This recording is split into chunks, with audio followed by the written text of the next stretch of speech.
Today we are going to make an abstract digital artwork using our Sumi Ink drawings from the other day. So maybe we'll end up with something like this, like we take the black and white image and we change the black to pink, and we can further manipulate it by adding a background in there. You could add another layer in there with different colors, the same image, and even another layer too. So there's 4 layers of the same Sumi Ink drawing. Now let me show you how I did this. Let's go back to my beginning. Take a Sumi Ink drawing that you like, crop out part of it that you want to work with. You can move that around to make it the selection that you want it to be. Press return when you're ready to crop. Okay, 2 different ways to do this. You could use your magic wand tool right here, magic wand tool, and you could select all of the black areas. So I clicked once and it selected all of those. I could then go in, press shift and select the areas that look like they haven't been selected yet. Okay, I'm just pressing shift, going around clicking. Now I can copy, Command C, and I can paste, Command V. It makes a new layer. And then I can turn off my background layer and see what I have there.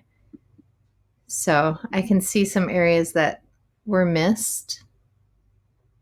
So I can go back to my background, go back 1 step on my history, and press shift and select some more areas. Like I missed these over there. I missed some of this section. I missed some of these dots in there. Okay, and then again, Command C for copy. Also here, edit, copy, Command C, there's the shortcut. And then Command V for paste. It makes a new layer. I can turn off the background and I can see what am I missing. So that could be okay. So that's using the magic wand tool. Another tool that you could do, that you could use, is the magic eraser tool. So I'm going to Command D to deselect and go down here. I have my magic eraser tool, which is if I press right click under my eraser tool. So there's the magic eraser tool. It has a little sparkle. And then I can go over here and just erase all of, let's say, the white areas. This is when your Navigator is useful. You can find your Navigator by window, Navigator, and then it's right up there. Now if I zoom in, Command plus,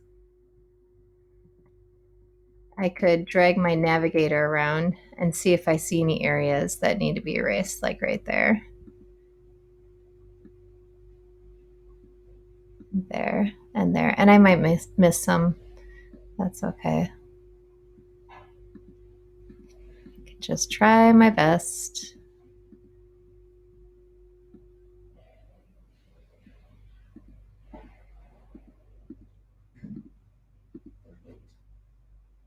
This drawing would be good for the fill bucket too. You could get lots of colors in here without having leaky areas.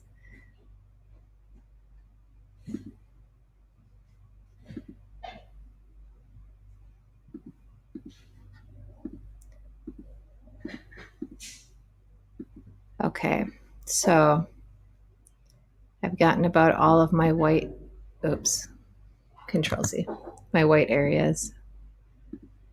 And I can zoom out again, Command minus or pinch, Command minus. Okay, so a couple more areas in here. Now, if I want to change the color of my black ink, I can do that by image, adjustments, and there's lots of adjustments you can play with here. Hue saturation, I'm going to colorize and play with all the settings here. So there's a purple indigo color. I can increase the saturation of that. I want to make sure my preview is on so I can see what's happening over here. And let's say I'm happy with that. I'll say okay. Now I have layer 0, it's purple. I'm going to duplicate this layer, so I can do that by right click and duplicate layer. I could also do that by layer, duplicate layer right there. Okay, so same thing. Let's make another color. The opposite of purple is yellow. So maybe I want to try a yellow one. Let's see what kind of colors I can get here. Maybe I need to lighten that up a little bit.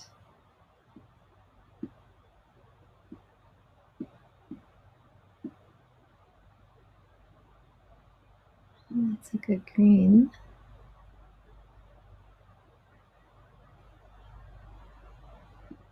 There's a yellow. Let's saturate that more.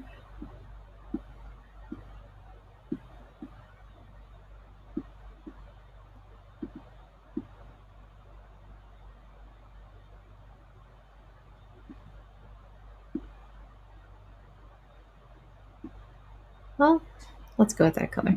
Okay. So I have 2 layers here now.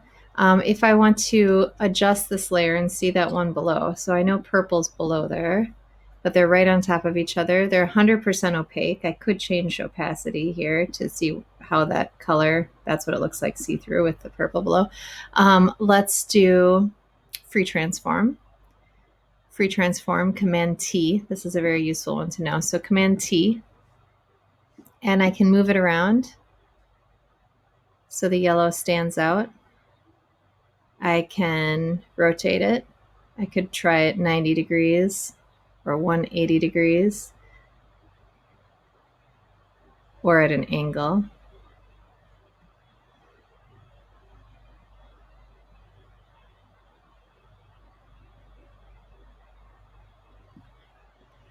Return to complete it. I still could, with my move tool, move it around.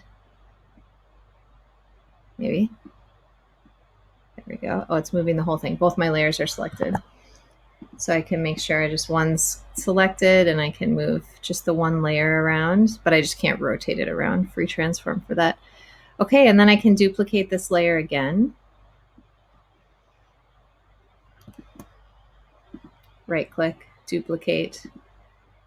Let's choose another color. Image, adjustments, hue saturation.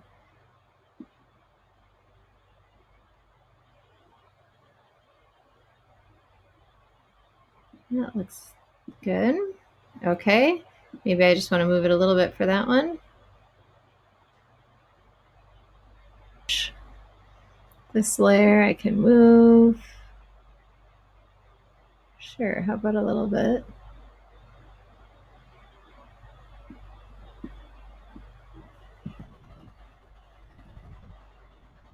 Move it with the arrows too. Okay, so let's say I'm happy with this. I do like this like amoeba shape. I still have the invisible background showing. So I can fill this with a color that I like. What would be good here? I could try something that's a little dark. Okay, let's just see how this looks. So if I use the paint bucket, which is right click under the gradient tool if you don't see it, and I fill it, it covers everything. But I can move this down layer by layer and see how it looks too. Cool. When I'm happy, I can right click, flatten the image.